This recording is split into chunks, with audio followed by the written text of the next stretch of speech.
Yeah. There's just one project. Teacher said, I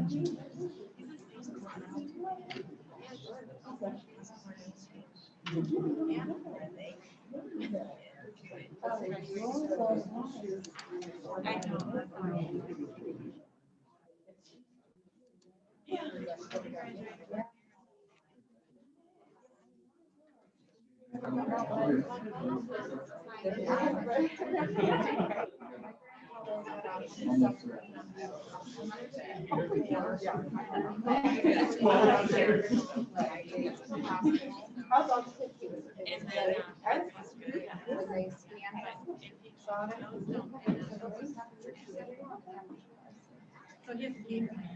And then it was good.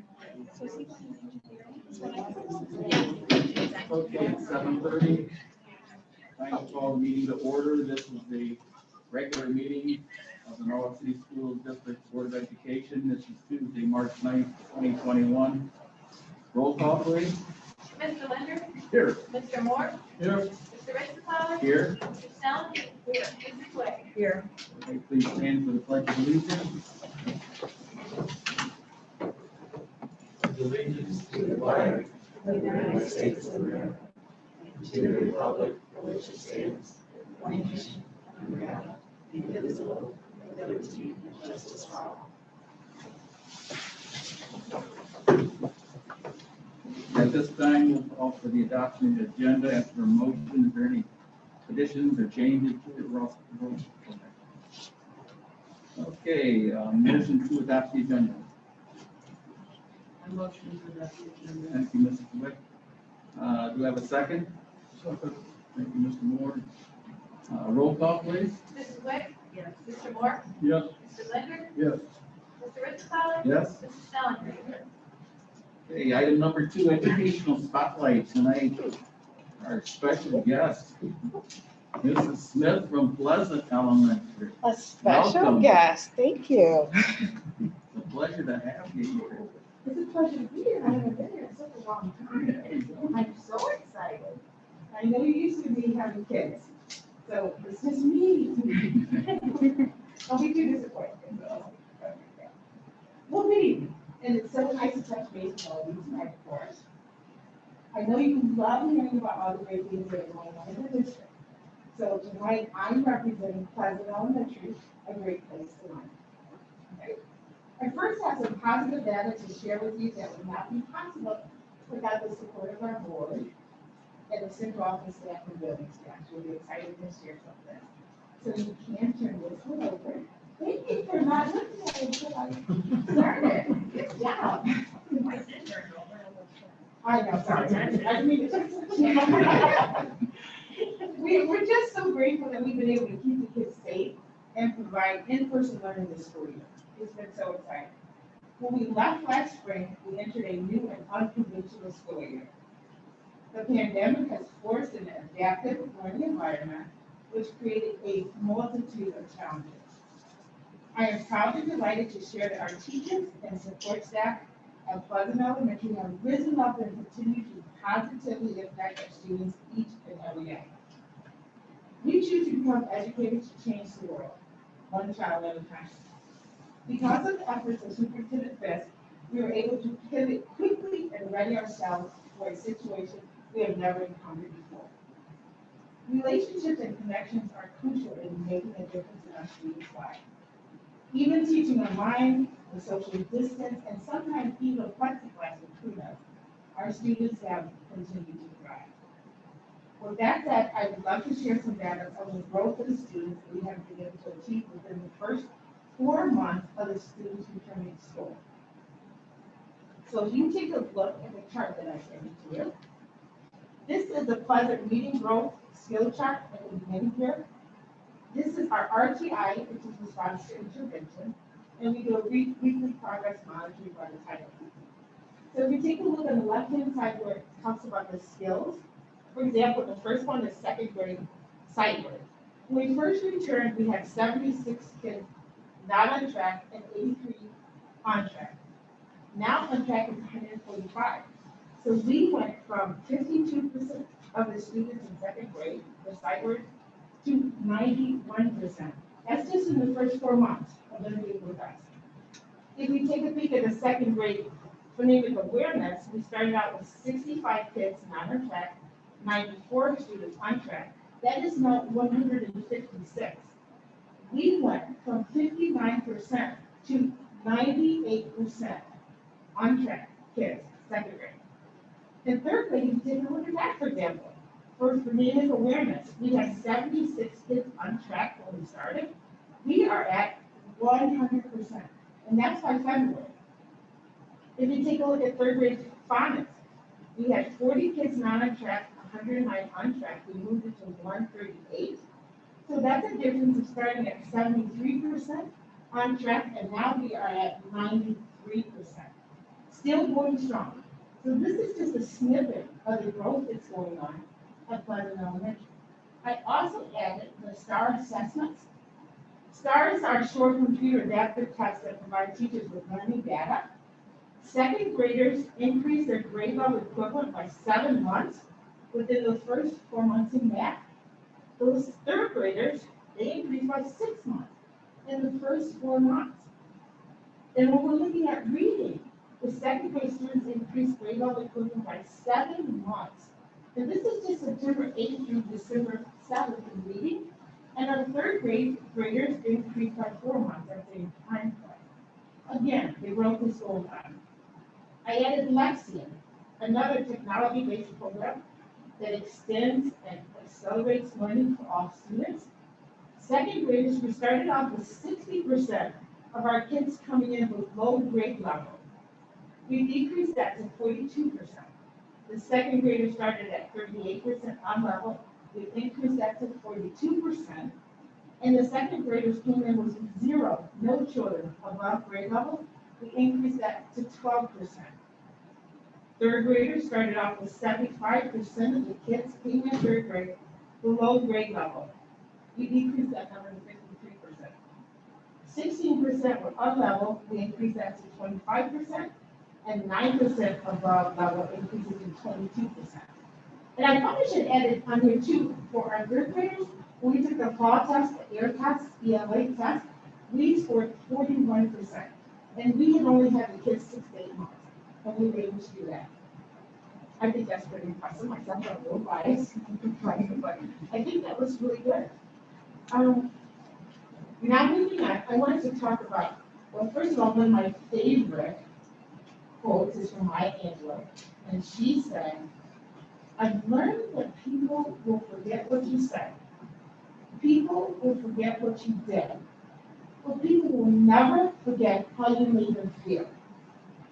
So as we continue to be champions for our kids, we have a special opportunity to model and teach kindness. In a year like no other, Pleasant Elementary decided to pay it forward and be kind. I wanted to talk about too. Empathy is the ability to open that window and take time to see and hear someone else's story.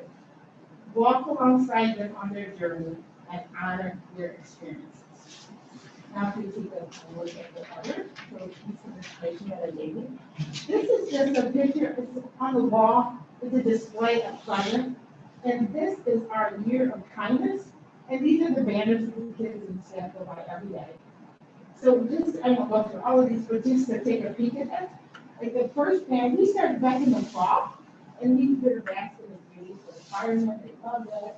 We had a pizza party. By Thanksgiving, we were doing placemats and parts at every local nursing home in our town. The smiles were just, that was just crazy, they loved that.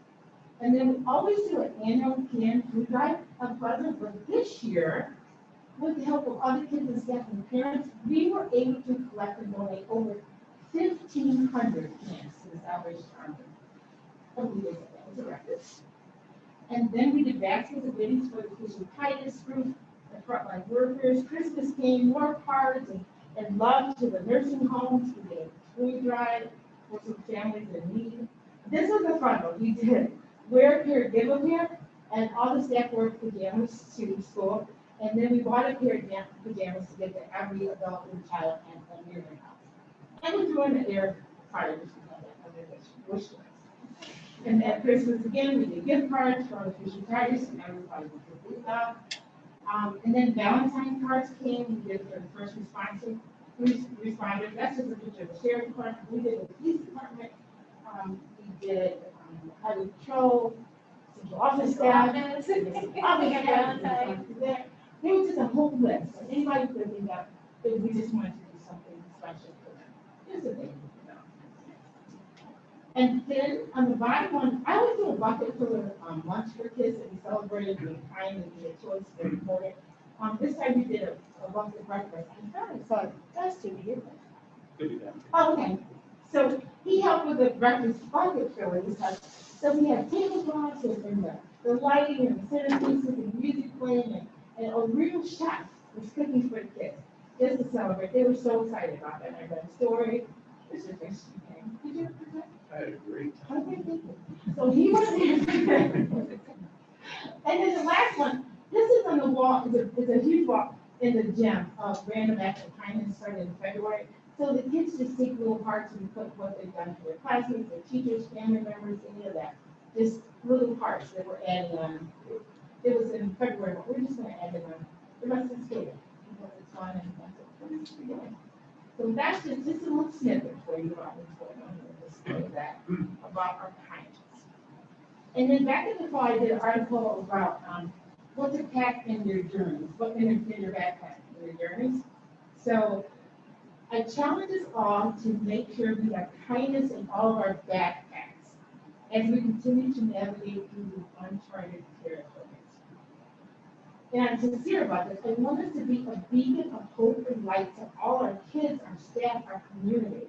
When people hear the name Boardwalk Truckers, let it be synonymous with kindness.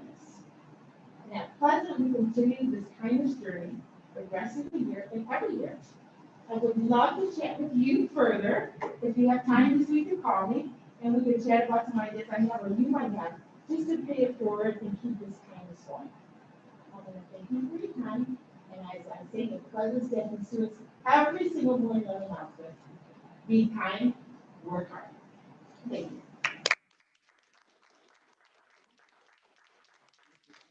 Already involved in all my own needs, pictures, that bucket filler breakfast. Oh, yes. Yeah. Mr. Fisk was there, yes, he was. He Yes, did a great job. Yes, he was. Yes. Justin doing the chef work was just a great touch. And he had his hat on and stuff out there. Yeah. It's big, very nice. Cool. Yeah. Yeah. Thank you. Thanks. Item number 3 on the agenda is public participation. Each person who wishes to address the board will be asked to give his or her name and address. Remarks should be limited to 3 minutes in length. But after everyone who wishes to do so has had an opportunity to speak, then additional comments can be made up to a total of allotted time of 30 minutes. Is there anyone here tonight who wishes to address the board? Yes, ma'am. Hello, my name is Sharon Rude. This is my husband, Dan. We live at 214 West Main Street. I'm understanding that the 1619 project is making its way into the curriculums in Ohio now. And I'm just curious if it's made its way here, if it's something that's being considered, if it's anything that you've looked into. Mr. Fisk. No, that's not a program we looked at. If it's not been brought to me by any of our staff or anyone from the State Board of Education. I know they made some statements about it earlier this year, but no comments have been brought to me. Okay, if it's something that is going to be considered, could it be made aware to the public that it's something that would be coming rather than it just happen and then we find out later that it's too late? Any curriculum adoptions like that goes to the board, so it would be in a public meeting. Okay. And another question is, maybe you don't know, is the Pledge of Allegiance being said at all of the buildings and all the classrooms? It's said at the high school every day. I'm there It is. at the high school. Is it like over the loudspeaker or is it Yes. in, okay. I can So only high speak- school is doing it. Yes, that's one I can personally speak And that's for. my experience as well, is that it's going on in each of our buildings. Great. That's all. Thank you. Anyone else? Okay, next item is the treasurer's reports. Joyce? Okay, so first we have the minutes. We have our February 9th regular session meeting minutes. Then we have our financial reports for February. There's some items to note in February. It was the second half of our student wellness and success money. This was the second guarantee card for fiscal 20 and 21. Came in 2 payments, August and February. We received $426,996. You'll remember our per pupil amount for student wellness money was $331.68 for this fiscal year 21. It was an increase from last school year with $233 for each student. This goes into our 467 fund, the student wellness fund, not the general fund. We're using it this year for our school nurse and our family liaison and coordinator. We're also doing the RACS program, which is what Mr. Schwartz spoke about at last month's board meeting. We will be doing the Leader in Me program that was slightly sidelined this year due to the pandemic and being able to bring everybody together. But as we were just speaking, we have all of the professional development both for the staff and the students to get back to the Leader in Me program next year. So that's what we're using our student wellness money for. Some other financial things, we have a CD. There's a new one you see listed on the investments. Rates are expected to be low in the future for quite some time, but we do see, I just had a webinar last Friday about the yield curve. It looks like it's starting to come back in the 3 to 5 year time frame, which is normally how you see yield curves. The farther out you go, the higher your interest rate is. So we're hoping to see that a little bit going forward with some of our CD renewals. Our next maturity in CDs isn't until August, so we'll have to wait and see. We don't have any more CDs that are callable, so we shouldn't have any calls until that time. It's still great, they're still extremely low. The one that I wasn't able to get, you can see it's highlighted in the financial report, was at 0.150, which is really sad, especially when you look at the ones that we had gotten back in 18 and 19, and they were at 2%, 3%, and now we're at 0.19%. So that's really depressing. But when you look at what our other options are, because we're very limited to the school district, the STAR account is at 0.09. So at least the 0.15 does give us a little bit more interest. And then we have the interim deposit, which is where you have to accept the CD because it's through multi-bank security. And then next we have the resolution accepting the rates. This is the second step in the budgetary process. You approved the tax budget in January that showed the need that the school district has for tax revenue. The budget commission assigned the rates for collection based upon the valuation of the district. Once you approve this resolution, I will send that back to the county auditor and it's done for the year. You'll see on the tax rate set for next year that the millage amount for the bond retirement fund is still at 3 mils. It was lowered 2 years ago by 0.05. It went from 3.05 to 3 mils. This was because of lower interest rates that we were paying, so that was always a good thing because that saves our taxpayers money. The rest of the millage is the same, but it does bring in slightly more revenue because we have an overall valuation increase of $3.5 million. $1.5 million of that was in our public utility, which was kind of unusual because we don't have a lot of public utility in our district. So I did check with our county auditor exactly what public utility had increased. And they gave me a list of the valuation changes from 19 to 20. The majority of it was Ohio Edison, American Transmission, and Columbia Gas. And it was actually our school district is in both the city, Norwalk Corporation, Norwalk Township, Ridgefield Township. So, but the majority of the increase was in Norwalk City for these. It's set by the state of Ohio, so the county auditor wasn't able to really explain what it was for. So I'll have to check with the state. We just got these numbers. So I'll check with the state and see just what it was. It's things like electric lines, transmission stations, pipelines, railroad lines. And I really hadn't heard of anything changing inside the city. So I'll report more on that next month. As an aside, I thought this was interesting. We do have some pipeline in our district. We have the Buckeye pipeline and the Cobra pipeline that runs in the district. we don't have the nexus or the rover that has brought in so much money in other districts. But at least we have a little bit of paper. Next, we have a donation that just came today from Untitled Chapter. Tyler Smith left off 2,000 masks for our students and staff. So that was very nice of them. And finally, we have FMLA leave for 2 of our employees, well, 1 of our employees this time. And that's all I have for you. We have a motion to accept all items in the treasurer's report. So moved. Thank you, Mr. Linder. Do we have a second? Thank you, Mrs. Beck. Discussion? So what does it mean with that Buckeye program? Those are pipelines that are already here. Okay. I just thought that I didn't even realize we had any pipelines in the district. So, I assume it's gas pipeline.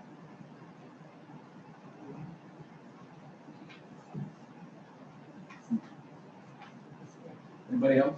George, do we have an idea how much money we're gonna get from federal government with this huge donation?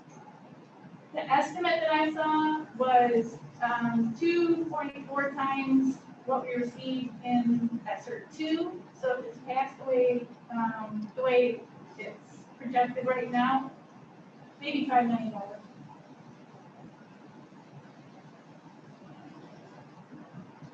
It's not passed yet, so keep our fingers crossed. Obviously, that would be a huge benefit to the district. So hopefully it makes its way through and gets passed. We could really use it. Anyone else?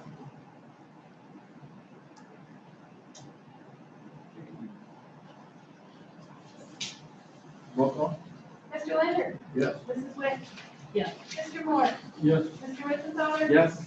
Mrs. Snellinger? Yes. Personnel, Mr. Chris. Before I start, I would just like to commend our students, our staff, our families. You know, Mrs. Smith just shared one collection of data from just 2 grade levels in our district, showing the value that we've added to our students by being in session 5 days a week since the second week of school. You know, that's such I just want to commend our staff, our families, everybody in the community that's made it possible for us to provide that kind of value to our students. During the pandemic, we've had a lot of sacrifices, a lot of people worked hard to make that success possible, but right there's the proof is why everything we've done and struggled through these years, we work. And that's just one building. You know, that success is going across all of our buildings because of the work this community put in to stay in school 5 days a week, what our staff and our team's done. That was just awesome to hear that, you know, it is paying dividends and our kids are the beneficiaries of that. So it's just awesome that what everybody's done to make this possible this year. Back to the personnel section, items for approval. We have 2 administrator contracts for around 3 years, beginning expiring in 2024 for Mr. Pena and Mrs. Perez. We have the staff training for our new final forms program that we will train our staff at member rate and our classified staff to receive the employee regular rate for the implementation and training for that program. Change in classification, Mr. Russ Smith is moving from school bus driver to our food truck driver. 2 resignations that I know Ms. Smith would join me in declining at least one of them. I know. But Molly and Jane, 2 fantastic members of our team. You know, Ms. Zimke is a rock and such a solid teacher and such a guiding influence in Pleasant. We miss so much. But both of them have earned their retirement. We wish them well. I hope they come back to visit and see us every once in a while. Classified staff, we have a new custodian, step 0. Ms. Ott, who has been subbing for us and has done a great job. And Ms. Perkins is a cook. A number of substitutes there, on both the classified and certified sides. Number 7, supplemental contracts. Mr. Wright, we had approved a track coach in our last meeting, who unfortunately had to, due to changing circumstances, needed to resign. And thankfully, Mr. Goodrick stepped up to fill that void and help our middle school students out and participate in track this year. Mr. Higgins, helping with baseball, and 2 volunteer coaches as listed. And that's all of the items under personnel. Okay, we have a motion to accept all items under personnel. So moved. Thank you, Mr. Moore. Second? Second. Thank you, Mr. Linder. Discussion? Roll call? Mr. Moore? Yes. Mr. Linder? Yes. Mr. Ritzenthaler? Yes. Mrs. Shelter? Yes. Mrs. Witt? Yes. Motion passes 5-0. Superintendents reports? Under items for approval, the first one, we have the updated version of the Performing Arts Center Coordinator. That's Molly's former position she's resigning from or retiring from. As we looked through that, it was extremely outdated as Molly has had a position for 13 years. And in the world of performance theater, a lot has changed in 13 years. So she helped us update that, get it in line with the needs of the position going forward and more up to date. Third grade assessments, we feel strongly that it's in our students' best interest to complete our third grade assessments using paper pencil. So that would be the number 2 resolution there. And then a number of board policies. So I'll work through these for you real quickly. So policy VCA, it removes language related to vocational schools that didn't apply to us as a public school district. VCFA updates language for boards that partner with their ESCs to meet the business advisory regulations, which is exactly what we do. We partner with North Point to meet that obligation.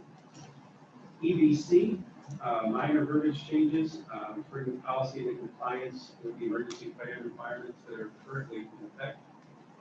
EBCD and EBCD-R is the policy that the district desired to use blizzard bags. If you remember, I don't know how many years ago, it's been probably 7 or 8 years ago that we made an option to use blizzard bags to make up 3 days. We don't use those. I have some philosophical issues with the blizzard bag approach. But we do have the policy in case we want to do that. But just as a reminder, you have to pass that policy prior to August 1st for the school year, for the next school year. GA, there was one word change. It adds registered personnel. So those are the people that policy is impacted. And it also has a corresponding policy of GCD that goes with that. IGCG is an update to policies concerning those employees who are required to get TB testing or tuberculosis testing. And it provides in place how that affects preschool personnel that are subject to that testing requirement. In policy IF, GCB-2 and EB, the only changes were they changed the Ohio Revised Code citations. And lastly, in EFH, it has stipulations related to food allergy training. For example, if you're going to conduct food allergy training, it must include training on food allergies, symptoms of anaphylaxis, prevention of food allergy issues, use of EpiPens, and how to follow up and document any kind of issues you have related to allergy. And those are all of the board policies for this month that we are adopting. The second section, we're rescinding all of the board policies related to the Family First Coronavirus Response Act, as those have all expired as of December.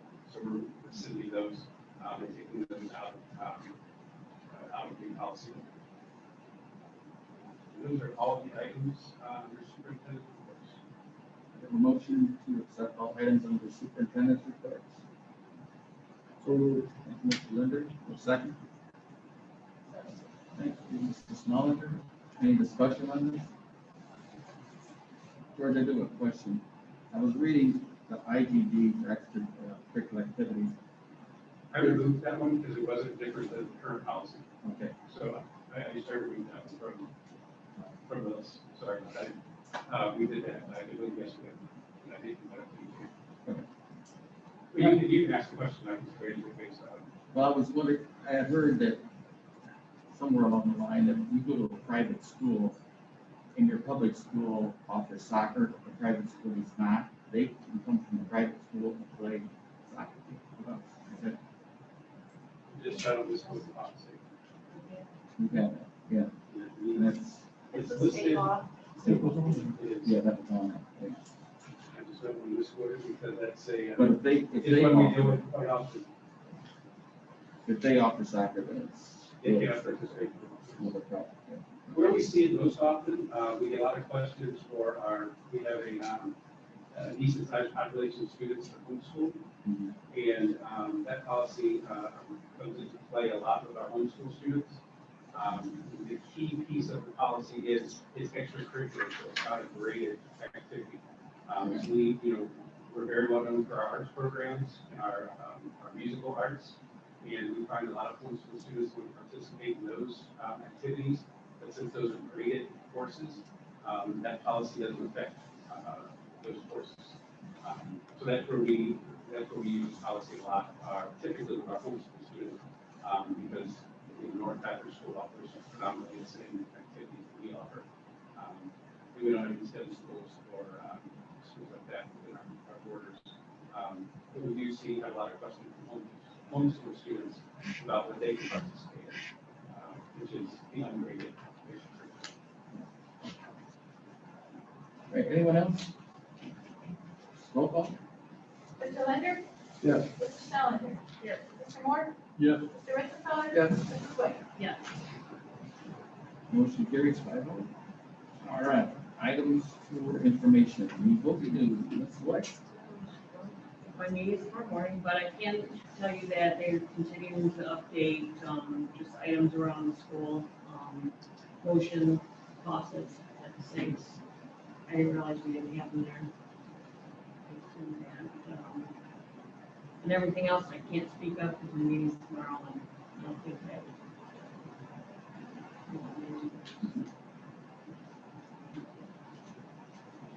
Okay, legislative report.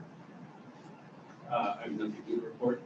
Joyce already The got the budget biggest is piece. like, the budget is still being discussed, there's always still hope that they will implement their school funding plan as part of the budget and and federal thing, ESSER two money is out there, and as soon as we finish, we're almost through getting the ESSER one, we pretty much almost spent all of that money. Once it's done, we'll start on ESSER two, hopefully they do pass the next one, that would be huge. So we know this turns out. The House Bill 1, House Bill one is the budget, the state budget. I see that charter schools are wanting more money. Yeah.